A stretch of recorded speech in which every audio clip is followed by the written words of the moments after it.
आपका classes connect with HR classes में आपका स्वागत है। जैसा कि हम भारतीय राज्य व्यवस्था में भाग संविधान का 3 मूल अधिकार पढ़ रहे हैं। पिछली कक्षा में हमने अनुच्छेद 12 से लेकर 18 तक पढ़ा। आज हम संविधान के अनुच्छेद 19 जो स्वतंत्रता का अधिकार है उसके बारे में आज हम पढ़ेंगे। तो बिना कुछ देरी किए शुरू करते हैं। संविधान का अनुच्छेद 19 भारतीय संविधान के अनुच्छेद 19 नागरिकों को मौलिक अधिकार के रूप में विशेष स्वतंत्रताएं प्रदान करता है। यह अनुच्छेद लोकतंत्र की नींव है क्योंकि यह व्यक्ति की व्यक्तिगत स्वतंत्रता और अभिव्यक्ति की स्वतंत्रता सुनिश्चित करता है। अनुच्छेद 19 मूल अधिकार स्वतंत्रता का अधिकार।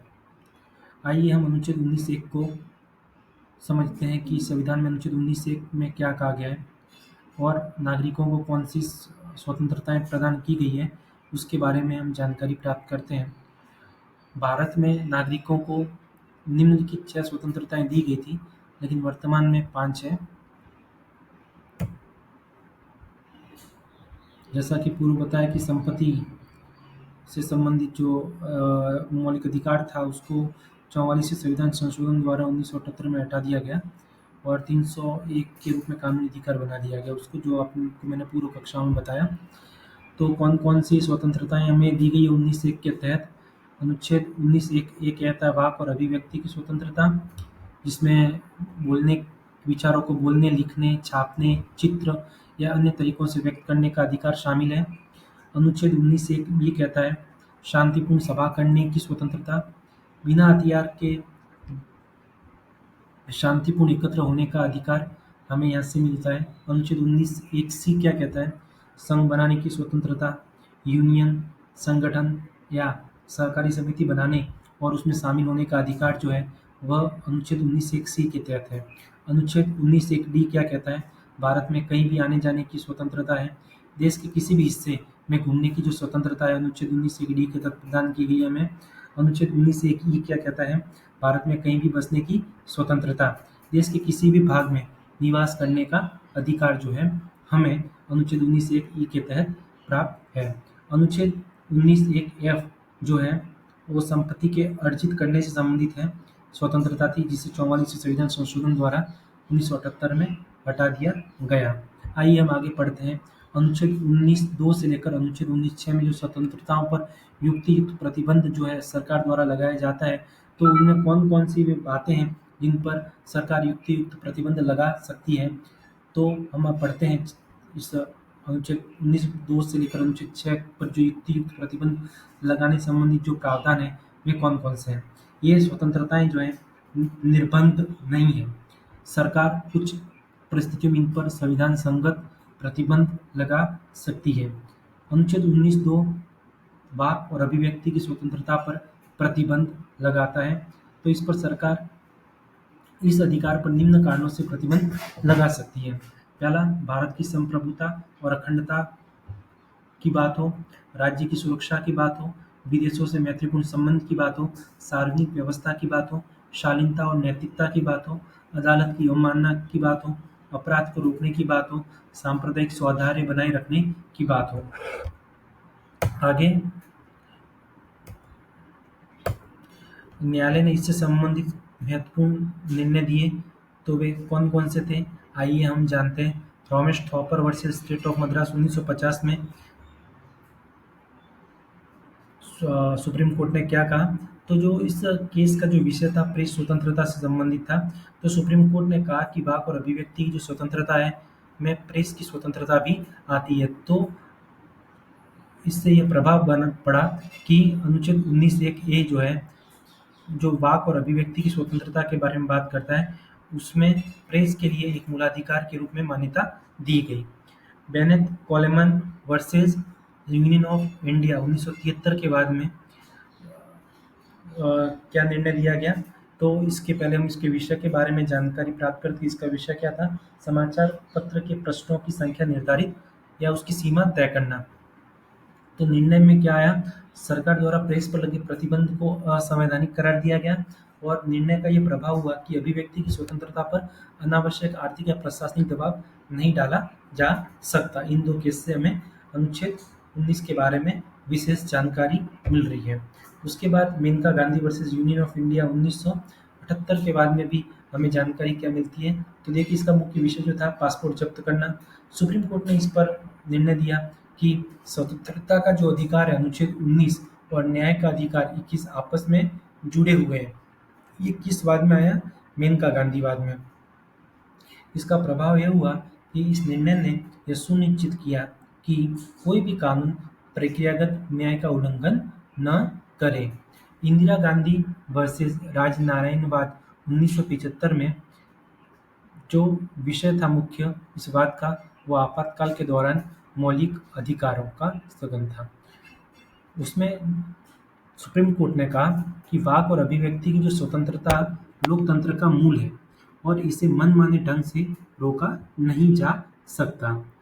तो ये जो मुख्य महत्वपूर्ण न्यायालय द्वारा की गई निर्णय के बारे में बातें थी जो मैंने आपको बताई। उसके बाद Shreya single versus union of India वाद 2015 का वाद फेमस है, जो हाल ही से कई गत वर्षों से रिलेटेड है। तो इसका जो विषय था आईटी एक्ट में जो धारा 66A थी उसके विषय में सुप्रीम कोर्ट ने निर्णय दिया कि धारा 66A को असंवैधानिक घोषित किया क्योंकि यह अभिव्यक्ति की स्वतंत्रता को अवैध रूप से रोक लगाती थी। इसका प्रभाव क्या हुआ कि इंटरनेट पर बोलने और लिखने की आज़ादी को बल मिला। अन्य महत्वपूर्ण बिंदु में जो है केवल नागरिकों को लागू अनुच्छेद 19 में जो दी गई स्वतंत्रताएं हैं वह है भारतीय नागरिकों को ही प्राप्त है, विदेशियों को नहीं है। विदेशी नागरिकों को ये अधिकार नहीं मिलते हैं। संविधान संशोधन, पहला संशोधन 1951 का जो पंडित जवाहरलाल नेहरू जी की सरकार के समय हुआ, इसमें पब्लिक ऑर्डर और friendly relation with foreign state आदि को जोड़ा गया। 44वां संविधान संशोधन आपको मैंने बताया 1978 वाला, तो संपत्ति का अधिकार अनुच्छेद 19(1)(f) को हटाया गया और 300 में जोड़ दिया गया। निष्कर्ष के रूप में देखें तो अनुच्छेद 19 भारतीय लोकतंत्र की आधारशिला है। यह नागरिकों को अभिव्यक्ति, संगठन, आंदोलन और व्यापार जैसी बुनियादी स्वतंत्रताएं देता है, लेकिन ये स्वतंत्रताएं समाज, सुरक्षा और व्यवस्था की रक्षा हेतु नियंत्रित भी की जा सकती है। भारत का सर्वोच्च न्यायालय इन स्वतंत्रताओं की व्याख्या करते हुए उन्हें लोकतांत्रिक मूल्यों के अनुरूप संरक्षित और परिभाषित करता रहा है। अनुच्छेद 20 जो है, हम आगे पढ़ते हैं तो अनुच्छेद 20 को जो है आपराधिक मामलों में आरोपी व्यक्तियों के अधिकारों से संबंधित बात करता है। तो आइए अनुच्छेद 20 को हम 19 के बाद पढ़ते हैं। अनुच्छेद 20 की जो भाषा है उससे पहले हम उसकी पृष्ठभूमि के बारे में बात करते हैं कि अनुच्छेद 20 किससे संबंधित है। भारतीय संविधान का अनुच्छेद 20 विशेष रूप से आपराधिक मामलों में आरोपी व्यक्तियों के अधिकारों से संबंधित है। अनुच्छेद 20 जो है आपराधिक मामलों में संरक्षण प्रदान करता है। अनुच्छेद 20 भारतीय संविधान का एक मौलिक अधिकार है, जो हम पढ़ रहे हैं मौलिक अधिकार उसी का एक भाग है, जो किसी व्यक्ति को आपराधिक मुकदमे में कुछ महत्वपूर्ण संवैधानिक सुरक्षा प्रदान करता है। यह 3 भागों में विभाजित है। कौन? अनुच्छेद 20। अनुच्छेद 20 एक कहता है पूर्वव्यापी दंड का निषेध। जो पूर्वव्यापी दंड का निषेध, अगर कोई व्यक्ति, इसकी मूल भाव क्या है, इसकी भाषा क्या है अनुच्छेद 20(1) का, कि कोई व्यक्ति किसी ऐसे कार्य के लिए दोषी नहीं ठहराया जाएगा जो उस समय अपराध नहीं था जब वह किया गया था। आइए इसको और समझते हैं। मुख्य बात इसकी क्या है, किसी व्यक्ति को ऐसे अपराध के लिए सजा नहीं दी जा सकती जो उसने उस समय किया जब वह कानून अपराध नहीं था। दूसरा, यदि बाद में कोई कानून बनता है तो उस कृत्य को अपराध घोषित करता है तो पिछली तारीख में वह लागू नहीं होगा। तीसरा, यह केवल दंडात्मक कानूनों पर लागू होता है, सिविल मामलों पर नहीं। उदाहरण के लिए, यदि 2025 में कोई कानून बनता है कि मोबाइल की फ्लैश ऑन करना अपराध है, तो 2024 में फ्लैश ऑन करने वाले व्यक्ति को सजा दी नहीं जा सकती। उसके बाद हम आगे बढ़ते हैं। अनुच्छेद 22(2) क्या कहता है? दोहरी सजा से संरक्षण। इसकी मूल भाषा क्या है? किसी व्यक्ति को उसी अपराध के लिए 2 बार सजा नहीं दी जा सकती। मुख्य बातें इसकी क्या है? किसी व्यक्ति को एक ही अपराध के लिए 2 बार मुकदमा चलाकर सजा दी नहीं जा सकती। इस सिद्धांत को अंग्रेजी में डबल जियोपार्डी कहा जाता है। यह तभी लागू होता है जब व्यक्ति को पहले विधिवत सजा दी गई हो। दूसरा, वही व्यक्ति उसी अपराध के लिए दोबारा मुकदमे का सामना करे। यह केवल आपराधिक मामलों में लागू होता है, सिविल या विभागीय जांचों पर नहीं। महत्वपूर्ण अनुच्छेद है, ध्यान से देखिएगा। क्वेश्चन पूछा जा सकता है, दोहरी सजा से संरक्षण किस अनुच्छेद से संबंधित है? अनुच्छेद 20(2) से संबंधित है। उसके बाद अनुच्छेद 20(3) क्या कहता है? आत्म आरोपण से संरक्षण। किसी आरोपी को अपने विरुद्ध गवाही देने के लिए विवश नहीं किया जाएगा। मुख्य बातें इसकी कौन कौन सी है? किसी भी आरोपी व्यक्ति को यह अधिकार है कि वह अपने खिलाफ खुद गवाही देने से इनकार कर सकता है।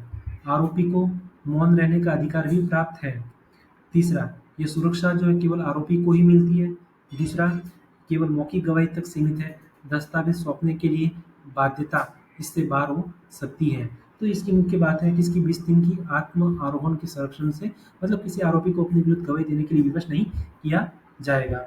उसके बाद हम देखें तो उससे संबंधित कौन कौन से केस हैं। तो नंदनी वर्सेस पी.एल. दानी 1978 के केस में सुप्रीम कोर्ट ने कहा कि पुलिस द्वारा पूछताछ में भी आरोपी को खुद को फंसाने वाली बात कहने से मना करने का अधिकार है। महत्वपूर्ण बात की सुप्रीम कोर्ट ने की, पुलिस द्वारा कोई पूछताछ की जाती है आरोपी से और वो खुद को फंसाने वाली बात कहने से मना भी कर सकता है, ये उसका अधिकार है। विशेष ध्यान देने योग्य बात खंड 20 की क्या क्या है कि 20(1) कहता है पूर्वव्यापी कानून से संरक्षण, मतलब सभी नागरिक और विदेशों पर ये लागू है। 20(2) क्या कहता है? दोहरी सजा से सुरक्षा प्रदान करता है केवल सजा दिए गए मामलों में। 20(3) कहता है आत्म आरोहण से सुरक्षा केवल आरोपी पर। निष्कर्ष के तौर पर देखें तो अनुच्छेद 20 का उद्देश्य राज्य के पास कोई व्यक्ति अधिकारों का दुरुपयोग न कर सके और कानून की प्रक्रिया न्यायसंगत हो। यह आपराधिक न्याय प्रक्रिया को निष्पक्ष और मानवाधिकारों के अनुकूल बनाता है। तो आगे अनुच्छेद 20 को हमने यहाँ पढ़ा और आगे अनुच्छेद 21 के बारे में पढ़ते हैं। अनुच्छेद 21 जो है क्या कहता है? तो इसकी मूल भाषा जो है हम आपको बताते हैं। ये व्यक्तिगत स्वतंत्रता के बारे में बात करता है मुख्यतः। तो अनुच्छेद 21 की जो मूल भाषा है कि किसी व्यक्ति को उसके जीवन या व्यक्तिगत स्वतंत्रता से वंचित नहीं किया जाएगा जब तक कि विधि द्वारा स्थापित प्रक्रिया के अनुसार ऐसा न किया गया हो। इसके मुख्य तत्व कौन कौन से हैं? पहला, जीवन का अधिकार, केवल शारीरिक अस्तित्व ही नहीं बल्कि सम्मानपूर्ण जीवन जीने का अधिकार भी इसमें शामिल है। व्यक्तिगत स्वतंत्रता, किसी व्यक्ति को मनमाने ढंग से गिरफ्तार या कैद नहीं किया जा सकता। विधि द्वारा स्थापित प्रक्रिया, किसी भी व्यक्ति से जीवन या स्वतंत्रता तभी छीनी जा सकती है जब कोई वैध कानून हो, वह कानून न्यायसंगत, उचित और निष्पक्ष हो। तो अनुच्छेद 21 के अंदर मुख्य तत्व कौन कौन से? जीवन का अधिकार, व्यक्तिगत स्वतंत्रता, विधि द्वारा स्थापित प्रक्रिया और अगर आगे बात हम करें तो इसकी महत्वपूर्ण न्यायिक व्याख्या अनुच्छेद 21 से संबंधित में हमें देखने को मिलती है। एक है गोपालन वर्सेस स्टेट ऑफ मद्रास 1950 के केस में। इसमें प्रारंभ में यह माना गया कि विधि द्वारा स्थापित प्रक्रिया का मतलब केवल कानून का पालन है, चाहे वह कितना भी कठोर क्यों न हो। लेकिन मेनका गांधीवाद वर्सेस यूनियन ऑफ इंडिया 1978 में सुप्रीम कोर्ट ने कहा कि कानून सिर्फ जो है विधि सम्मति नहीं बल्कि न्याय संगत, तर्क संगत और उचित भी होना चाहिए। अनुच्छेद 21 को अनुच्छेद 14 समानता और अनुच्छेद 19 स्वतंत्रता के साथ पढ़ा जाना चाहिए। ये union of India versus Maneka गांधीवाद में 1978 में सुप्रीम कोर्ट ने कहा। इस फैसले के बाद अनुच्छेद 21 का दायरा बहुत विस्तृत हो गया। अनुच्छेद 21 के अंतर्गत विकसित किए गए अधिकार सुप्रीम कोर्ट ने अपने फैसलों में अनुच्छेद 21 के तहत कई अधिकारों को मान्यता दी। यह आपको सारणी के रूप में यहाँ पे समझाया जा रहा है। अधिकार कौन से और उसका स्रोत कहाँ से हुआ? गरिमा के साथ जीवन जीने का अधिकार, Francis Coralie versus union territory of Delhi. स्वच्छ पर्यावरण का अधिकार, एम.सी. Mehta versus union of India. शिक्षा का अधिकार, अब अनुच्छेद 21(1) के तहत Unni Krishna versus state of Andhra Pradesh. गोपनीयता का अधिकार, जस्टिस के.एस. Puttaswamy versus union of India 2017 के बाद में गोपनीयता का अधिकार को अनुच्छेद 21 के अंतर्गत शामिल किया गया। मृत्यु की गरिमा, passive euthanasia common case versus union of India 2018 के बाद में मिला ये अधिकार। त्वरित न्याय का अधिकार हुसैनेरा खातून केस में मिला। कानूनी सहायता का अधिकार Khatri versus state of Bihar के बाद में मिला। यौन शोषण से संरक्षण Vishakha versus state of Rajasthan के बाद में मिला।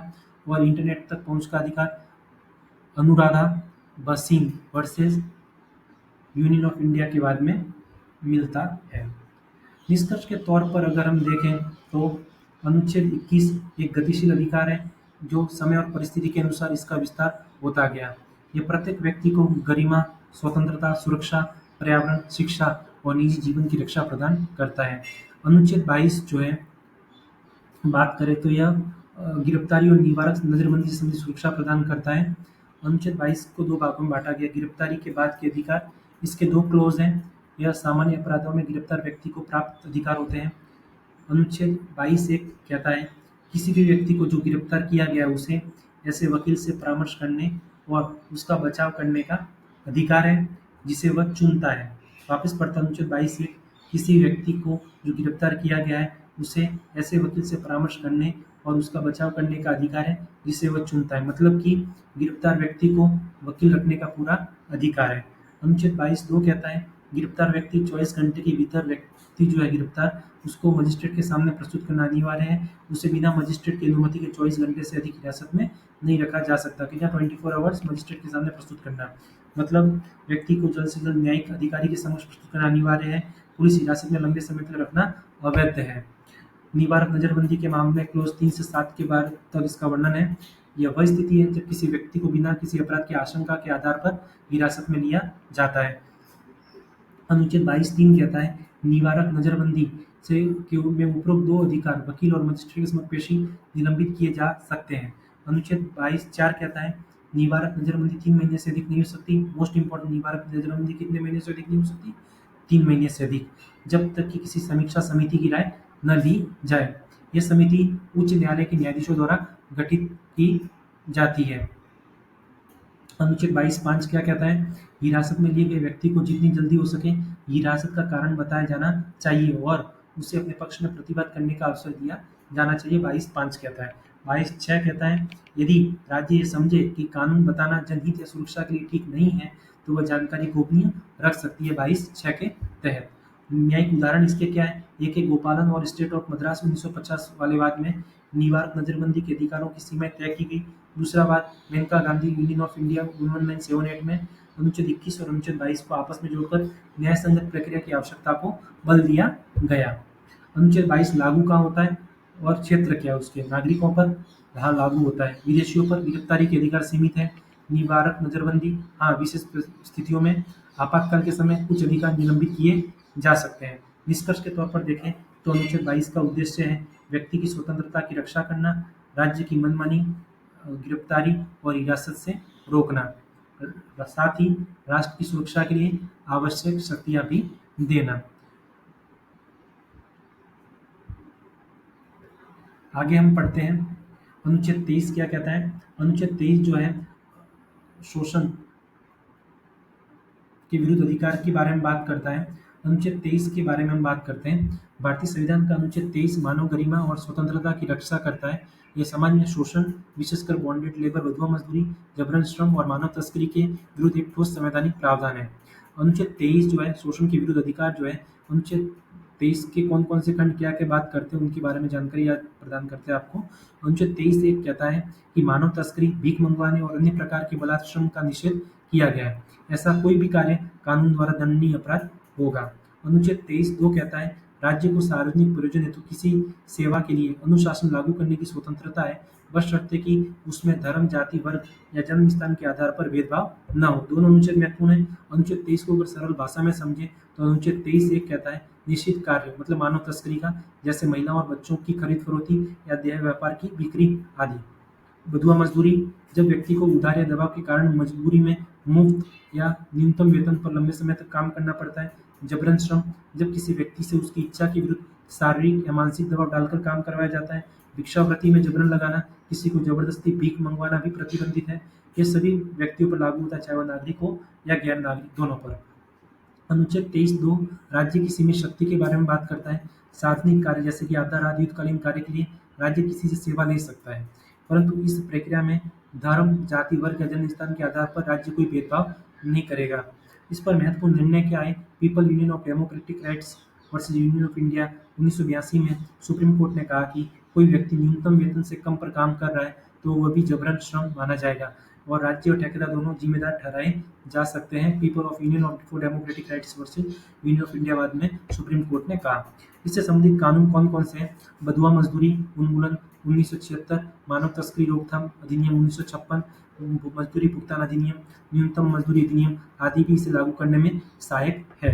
निष्कर्ष के रूप में देखें तो अनुच्छेद 23 भारतीय संविधान का सशक्त सामाजिक न्याय का आधार है, जो सुनिश्चित करता है कि कोई भी व्यक्ति शोषण, गुलामी या अमानवीय कार्य के लिए मजबूर न किया जाए। यह अधिकार मूलभूत मानवीय गरिमा की रक्षा करता है। इसी के साथ आज के वीडियो को यहीं समाप्त करते हैं। यदि वीडियो आपको अच्छा लगा हो तो उसको लाइक, सब्सक्राइब और शेयर करें, और आगे भी इसी प्रकार भारतीय राज्य व्यवस्था में मूल अधिकारों की कक्षा जारी रहेगी। इसी के साथ इस वीडियो को यहाँ पे समाप्त करते हैं। धन्यवाद।